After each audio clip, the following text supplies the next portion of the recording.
The smell of roasting turkey used to mean warmth, but now it just smells like a chore I never signed up for. I was standing in my mother's kitchen elbow deep in stuffing while the sounds of laughter drifted in from the living room. It was the same sound I had heard for 3 decades. It was the sound of my brother Mark being celebrated for doing the bare minimum, while I was treated like the help. Mark is a regional sales manager for a medical supply company. He wears tailored suits and talks about his quarterly bonuses like he is curing a disease. To my parents, he is the pinnacle of success. I, on the other hand, run a small digital design shop. To them, I am just the girl who plays with stickers on her computer. My mother walked in and didn't even look at the mountain of dishes I had already scrubbed. She just pointed at the oven and told me the timer was about to go off. She said it was lucky I have so much free time during the week, because otherwise I wouldn't have the stamina to handle the holiday prep. I reminded her that I work 60 hours a week. She just patted my cheek with that condescending smile she reserves for children and the delusional. She told me that clicking a mouse isn't work, and that I should be grateful Mark was here to provide a real example of career ambition. I stayed quiet. I have learned that arguing with them is like trying to explain color to the blind. I just kept my head down and finished the gravy. When we finally sat down, the roast began in earnest. My father raised his glass to Mark and congratulated him on his new leased BMW. Then he turned his eyes to me. He asked if my little hobby was still making enough to cover my craft supplies. Mark snickered and said he saw a shop online that looked just like mine and wondered if I was worried about the competition. He told the table that the world is a tough place for people without a corporate safety net. He offered to buy me a LinkedIn premium subscription as a Christmas gift so I could find a real entry-level position somewhere. They all laughed. It was a practiced, synchronized symphony of belittlement. My mother chimed in saying that at least my little business kept me out of trouble, even if it didn't contribute anything to the family legacy. They talked over me as if I were a ghost at my own seat. They discussed the rising costs of the house and how Mark was the only one they could rely on if things ever got tight. I looked at Mark and saw the sweat on his upper lip. I knew his secret. I knew his bonuses had been dried up for 2 years, and that his BMW was 3 months behind on payments. I also knew something they didn't. I knew that while they were mocking my $20 stickers, those stickers were being sold by the thousands to massive retail chains. I was no longer a hobbyist. I was a quiet empire. I felt the weight of the envelope in my bag in the hallway. It was a heavy legal grade paper that felt like a weapon. My father leaned back in his chair and told me to get up and start clearing the plates since Mark was tired from his long commute. He said it was the least I could do for the family that gave me a roof over my head for so long. I looked at him and then at the mahogany table he had owned for 20 years. I thought about the bank records I had spent 6 months analyzing. They were so busy laughing at my $20 stickers that they didn't notice the certified mail envelope sticking out of my laptop bag. An envelope that was about to change who actually owned the chair my father was sitting in. Sitting there at the table, watching them pass the mashed potatoes like nothing was wrong, I felt a familiar coldness settling in my chest. To them, I was the family failure, the one who lived in the margins while they enjoyed the spotlight. But they didn't see the 5 years of my life that had been sacrificed to build the very ground they walked on. While Mark was posting photos of his tropical getaways and my parents were bragging about their new kitchen remodel, I was existing on black coffee and 4 hours of sleep. I remembered the summer of 3 years ago when the family went on a week-long cruise to celebrate my father's 60th birthday. I stayed behind telling them I had too much work. They called me a killjoy and a hermit. They didn't know that the reason I stayed behind was that my mother had called me crying 2 weeks earlier, saying they were short on the property taxes. I gave her $3,000 that was supposed to be my first vacation in 3 years. I found out later that the taxes had been paid months ago, and my mother used my money to buy a designer handbag she had seen in a magazine. It was always like that. They would manufacture an emergency, a car repair or a sudden medical bill, and I would bleed my savings dry to save the family honor. They took my money with one hand and slapped my face with the other. I recalled the winters in my drafty apartment, refusing to turn on the heat so I could reinvest every cent back into my business. I was working 80-hour weeks, teaching myself coding and digital marketing while my brother was out at happy hours, charging drinks to a credit card he expected our parents to pay off. I was the monster for being frugal, for being quiet, and for not participating in their loud, expensive lifestyle. They viewed my discipline as a character flaw. They called my exhaustion a sign of my incompetence. Every time I tried to talk about my growth, they shut me down, telling me that real wealth is visible, not hidden in some digital dashboard. They needed me to be the struggling artist because it validated their own reckless spending. If I was the failure, then their debt-fueled luxury looked like success by comparison. I watched Mark take another bite of turkey, his expensive watch catching the light. He had no idea that I had documented every single dollar they had ever scammed out of me. I had kept the receipts, the frantic texts, and the lies. I spent 5 years being the invisible pillar holding up their crumbling temple. I watched them laugh and felt a strange sense of peace. I realized then that they didn't want me to succeed. They needed me to stay small so they could feel big. But I had a secret they couldn't even imagine. When the dinner finally ended and they migrated to the living room to fall into a food coma in front of the television, I retreated to the guest room. I sat on the edge of the twin bed I had outgrown 15 years ago and opened my laptop. The blue light felt like a splash of cold water. I opened the file that I had been building for years. It was a master spreadsheet titled with a simple clinical name, Family Recoupment. This wasn't just a list of grievances. It was a mathematical autopsy of my own exploited kindness. I began scrolling through the line items, and even though I knew the data by heart, seeing it all laid out in rows and columns felt like being punched in the gut.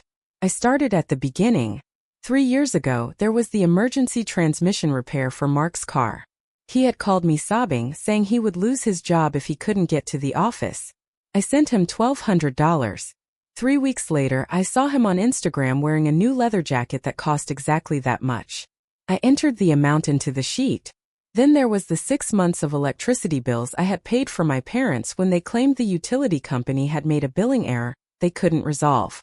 That was $400 a month, totaling $2,400. I added the late fees I had absorbed. Then came the big ones. The time I paid for my mother's dental implants because she said she couldn't eat, only to find out she had actually used the funds to pay off Mark's gambling debts. $12,000 gone in a single wire transfer. I didn't just list the principal amounts. I was being precise. I applied a modest 7% annual interest rate to every single dollar. The same return I would have received if that money had stayed in my index funds instead of being drained by their lies. The math was brutal. Row after row, the numbers told the story of a woman who had been treated like a community chest. I saw the $500 for the high school graduation party for a cousin I haven't spoken to in a decade. I saw the $1,000 for the roof repair that never actually happened because my father decided to upgrade the backyard grill instead. I looked at the notes section of the spreadsheet where I had pasted the screenshots of their texts. I need a favor. You're the only one who can help. We will pay you back by Christmas. It's for the family. They used the word family like a hall pass for theft. They used my guilt like a credit card with no limit. I calculated the opportunity cost of my time. The hours I spent doing their taxes, managing their chaotic schedules, and fixing their digital mistakes because I didn't have a real job. If I had billed them my standard hourly consulting rate of $150, the debt would have doubled. But I kept it strictly to the cash. I watched the formula in cell G142 calculate the final sum. The screen flickered as the digits rolled over. I felt a strange sense of detachment, a cold professional distance that replaced the old familiar ache of being used. I wasn't their daughter or their sister in this moment. I was a creditor reviewing a delinquent account. I looked at the history of my own bank statements, seeing the dips and valleys where I had nearly bankrupted my own startup to keep their lights on while they mocked my work. They had spent years telling me I didn't understand the value of a dollar. The irony was so thick it was almost suffocating.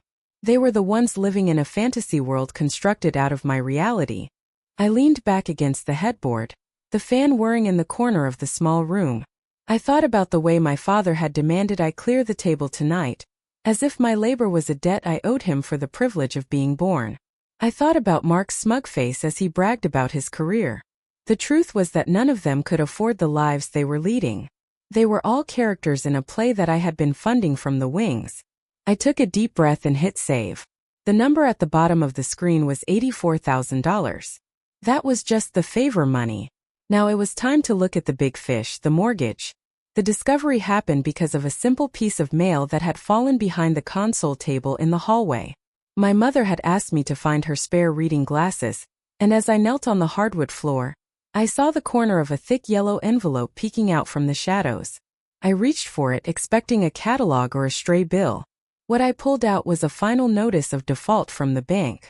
It was addressed to my father, but the bold red lettering across the top made it clear that the time for polite reminders had passed. The house was exactly 21 days away from being sold on the courthouse steps. My heart didn't race. It actually slowed down into a steady rhythmic thud. I knew the arrangement. 2 years ago, my parents had handed over the management of their finances to Mark. They gave him their power of attorney and their retirement distributions with the understanding that he would handle the mortgage and the property taxes while they enjoyed their golden years.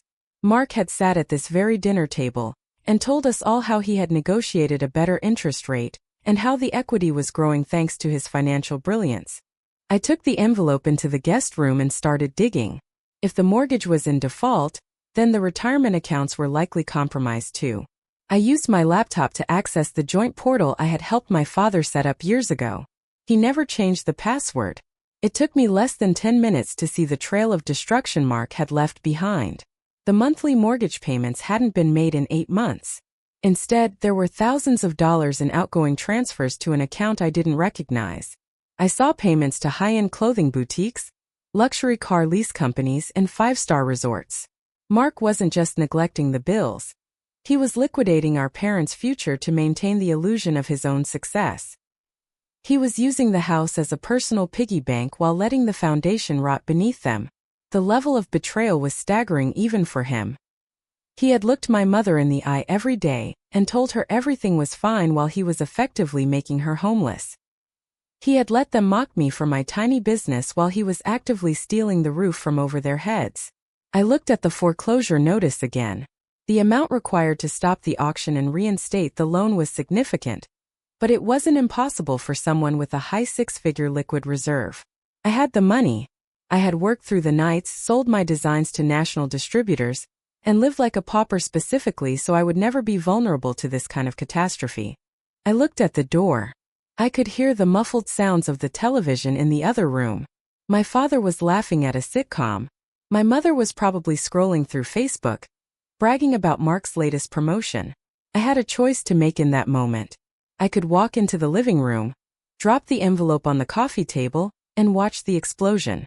I could expose Mark's theft and spend the next year in legal battles, watching my parents crumble under the weight of their favorite son's treachery. I could be the whistleblower and hope for a thank you that I knew would never come. But I realized that if I saved them that way, nothing would change. They would find a way to forgive Mark, and they would find a way to blame me for delivering the bad news.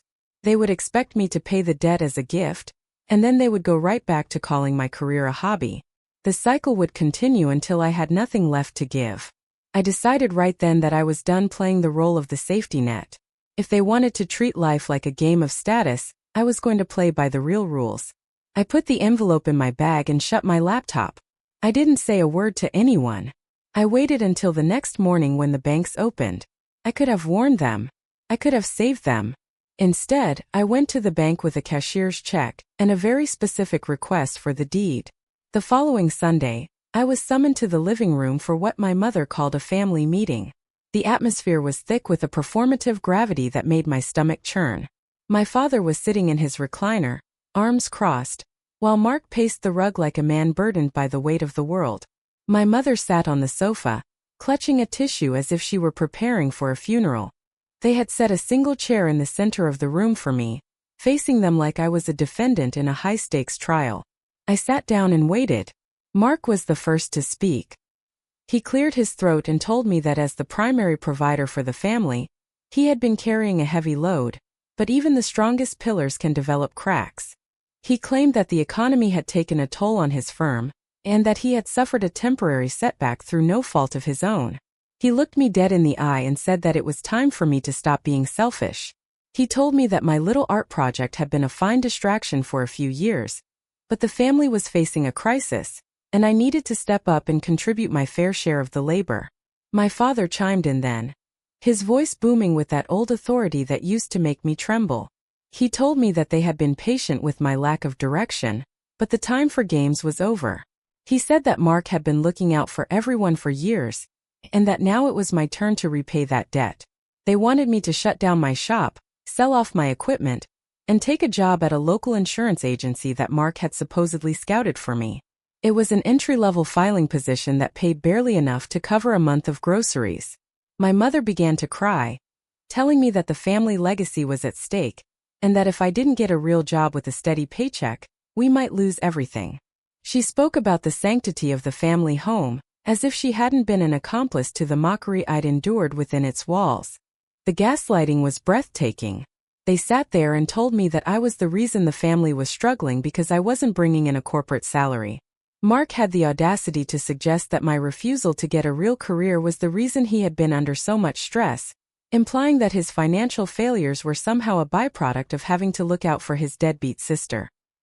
He spoke about his own sacrifices with such conviction that I almost admired the sheer scale of his delusion. He said he had been forced to dip into his own savings to keep the house afloat because I was too busy making stickers to care about my parents' future. He called me a parasite. He told me that my lack of ambition was a stain on the family name, and that if I didn't comply with their demands, they would have no choice but to start charging me back rent for the guest room, retroactive for the last 3 years. I watched them. I watched the way my mother nodded along to every lie Mark told. I watched the way my father looked at me with genuine disdain, convinced that I was the weak link in their chain. They weren't just asking for help. They were trying to dismantle the one thing I had built for myself so they could keep their hands in my pockets. They wanted to crush my spirit so I would be easier to control. They needed me to be a failure so they didn't have to face the fact that they were the ones who had squandered everything. Mark finished his speech by saying that he had already drafted a resignation letter for my business, and all I had to do was sign it and start at the insurance agency on Monday. He actually held out a pen, his hand steady, his eyes full of a smug, predatory triumph. He thought he had finally backed me into a corner where I would have to give up my independence to save his reputation. I looked at the pen and then at my father, who was waiting for me to break. I didn't cry. I didn't scream. I didn't defend the value of my work or point out the thousands of dollars I had already given them. I just felt a deep, chilling clarity. They had spent years treating me like a fool, and it was time for the tuition for that lesson to be paid in full. I let them finish their speech about responsibility. Then I pulled out a single sheet of paper and slid it across the coffee table. The paper sat on the mahogany surface like a live wire. Mark didn't even pick it up at first. He just scoffed and told me that he didn't need to see my business plan or some list of excuses. He told me that no amount of digital art was going to solve a 5-figure mortgage crisis. I didn't say anything. I just pointed at the letterhead. It was the official deed of trust and a notice of transfer from the bank. My father reached out with a trembling hand and pulled it toward him. He squinted at the text, his eyes moving slowly across the lines of legal jargon. I watched the moment the realization hit him. I watched his posture deflate as he read my name listed as the sole owner and primary lien holder of the property. I didn't wait for him to process it before I started the real audit. I told them that I hadn't just paid the back taxes or the missed payments. I told them that while they were busy mocking my tiny side hustle, I had been working with a private wealth manager to diversify my holdings. I explained that my little sticker shop was actually a licensed design firm that had secured 3 major licensing deals with big box retailers in the last 18 months. I told them my net profit for the previous fiscal year was more than double what Mark made in his best year as a manager. Then I turned my attention to the spreadsheet I had printed out. I laid it on the table next to the deed. I told them that I had spent the last week tracing the money they thought I didn't know about. I looked at Mark and asked him to explain the 6 separate transfers he had made from our parents' retirement account to a high-risk crypto trading platform. I asked him to explain why the mortgage hadn't been touched in 8 months while he was buying designer suits and leasing a car he couldn't afford. The room felt like the air had been sucked out of it. My father looked at Mark, his face twisted in confusion, asking if it was true. Mark tried to stammer out a lie, saying he was trying to invest the money to grow it for them, but I cut him off with the cold precision of a surgeon. I told him that theft wasn't an investment strategy. I told them that I had bought the house from the bank because it was the only way to ensure that Mark didn't gamble away the very roof over their heads. I broke down the numbers for them in a way they couldn't ignore. I told them that between the unpaid loans they had coerced out of me over the last 5 years and the interest I had lost by not having that capital, the family owed me exactly $84,000. I told them that the house was now my asset. I wasn't the daughter living in the guest room anymore.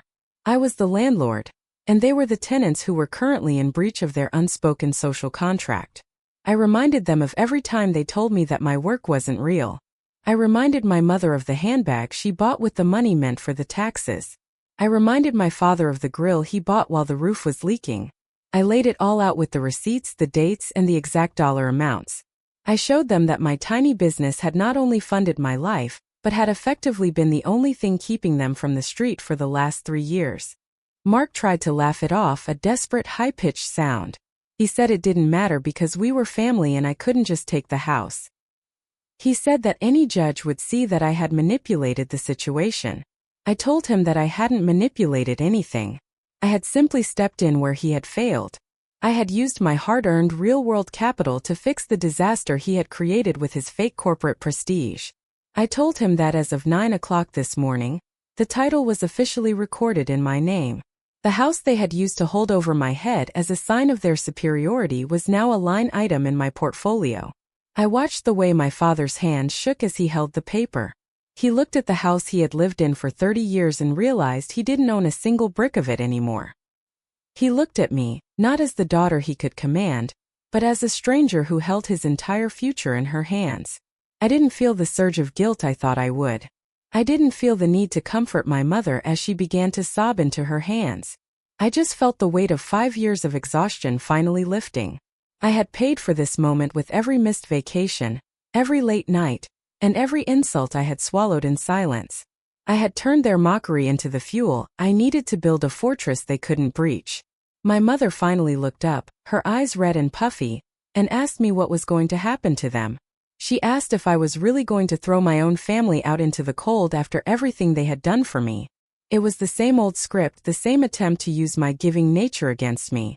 But the person they were talking to didn't exist anymore. That version of me had died the moment I saw that foreclosure notice. The room went silent. My mother's face turned a shade of gray I'd never seen before.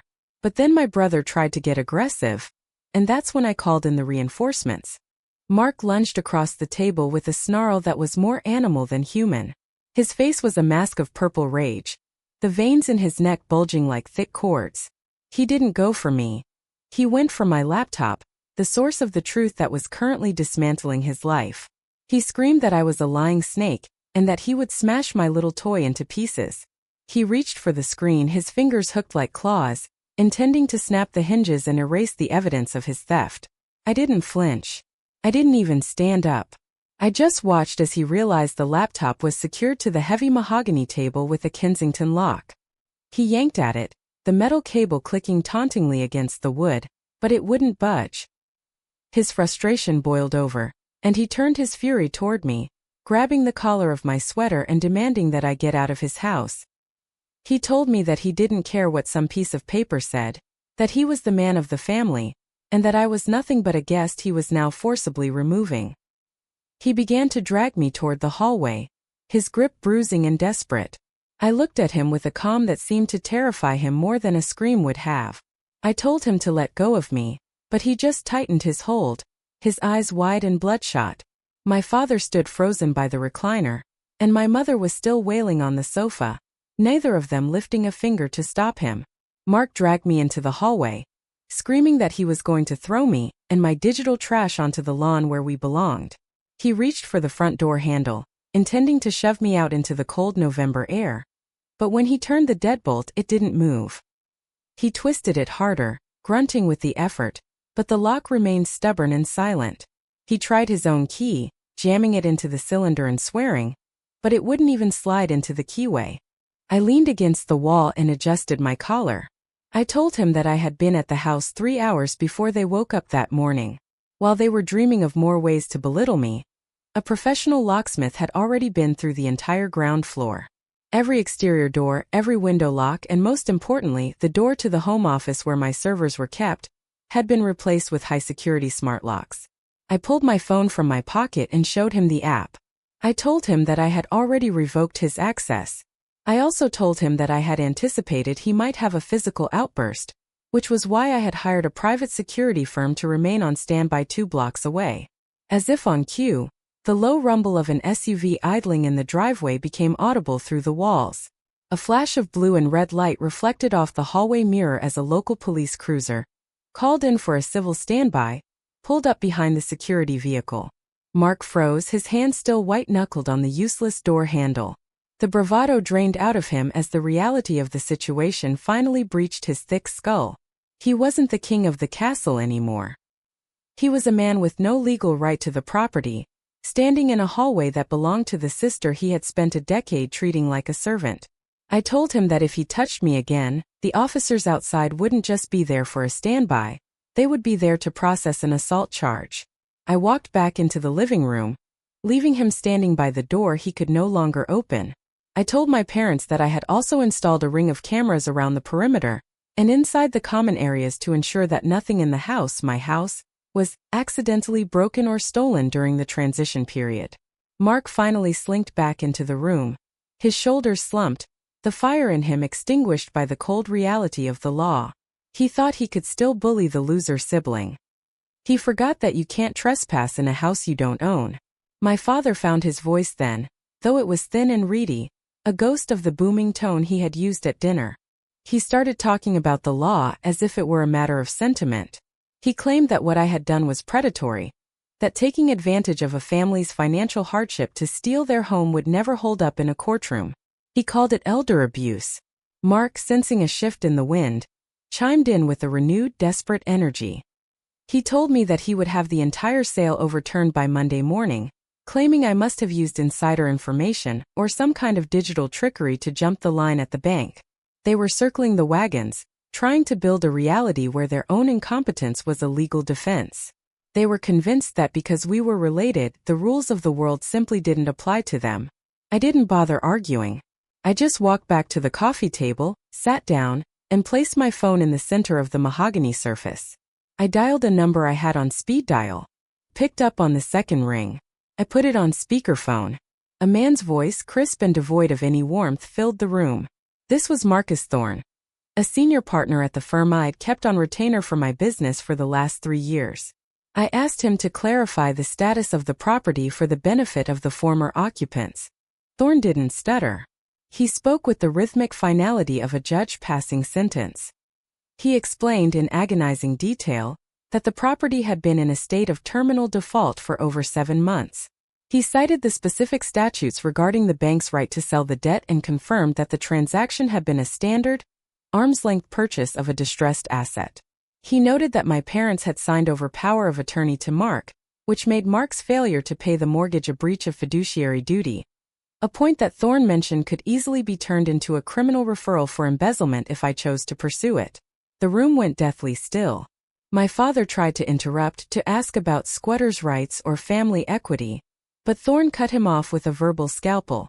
He told my father that equity only exists when the bills are paid, and as of now the family had zero equity and even less leverage.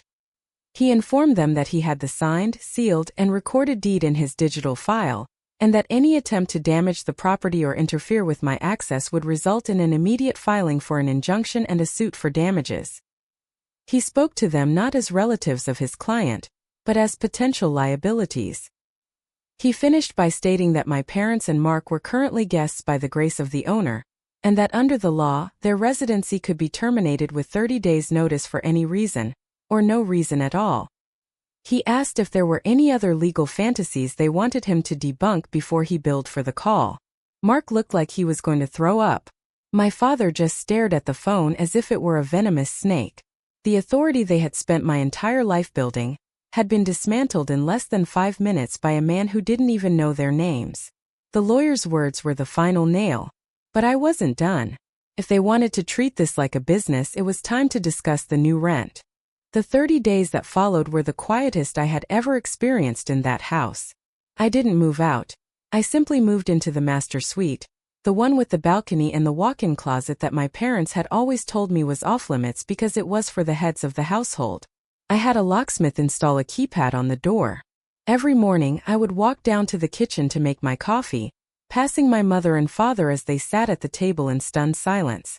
The illusion of the golden child had completely disintegrated. Once the lawyer had mentioned the word embezzlement, my father had spent 3 nights going through the bank statements I had provided. The screaming matches that followed were legendary. My father, who had spent decades praising Mark's financial acumen, finally saw the truth. His favorite son had systematically drained their retirement to pay for bottle service and a lifestyle that didn't exist. The corporate titan was nothing more than a common thief in a tailored suit. Mark tried to play the victim for the first week, claiming he had just gotten over his head, but the sympathy was gone. My parents looked at him with a mixture of pity and revulsion. They realized that while they were mocking my tiny side hustle, that very hustle was the only reason they weren't sitting in a homeless shelter.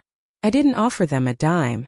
When my mother approached me, her voice trembling, asking if I could just forget the $84,000 they owed me since I was so successful now, I didn't even look up from my tablet.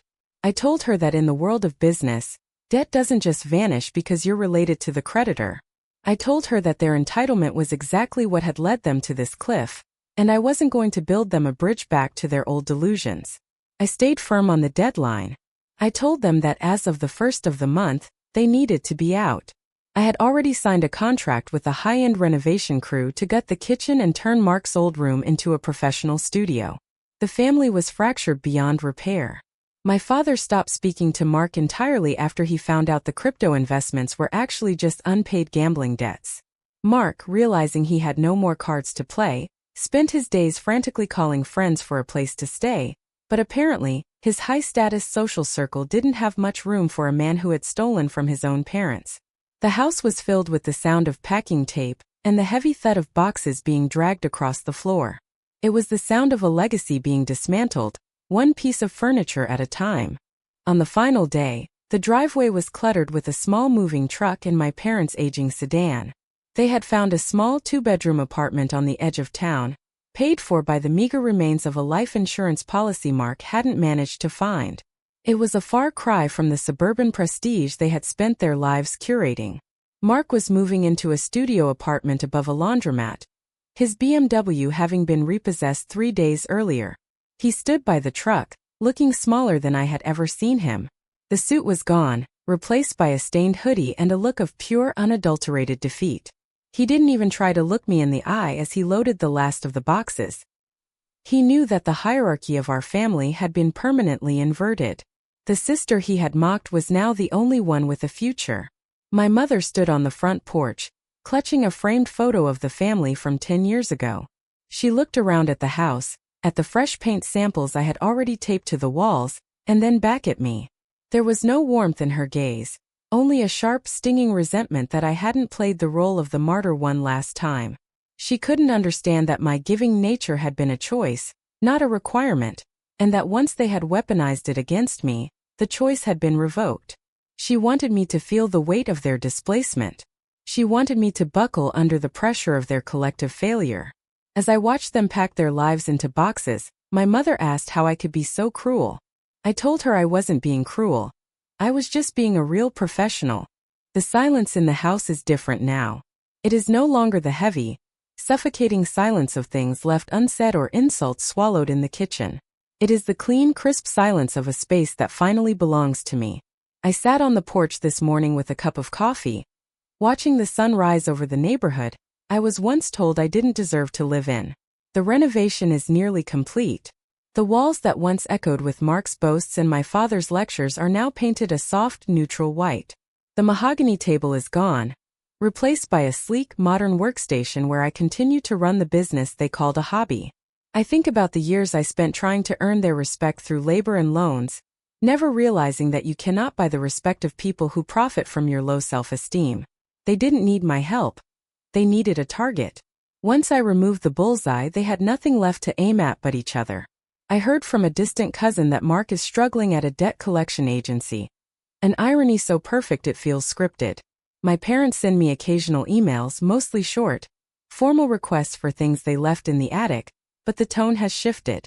They are polite now. They use my name. They treat me with the cautious distance one accords a powerful stranger. I don't feel joy in their struggle, but I do feel a profound sense of justice. I learned that the greatest weapon you can have against a toxic family isn't a loud voice or a dramatic exit. It is a well-maintained spreadsheet and the discipline to build a life in the shadows while they are blinded by their own spotlight. I am no longer the family mistake. I am the one who kept the ledger. I am the one who survived. I took a sip of my coffee and opened my laptop to check the local listings. There is a certain beauty in a well-executed plan, and mine is far from over. Now I'm looking at a new property. The one my brother just lost to the bank. Should I buy that one too? Let me know in the comments.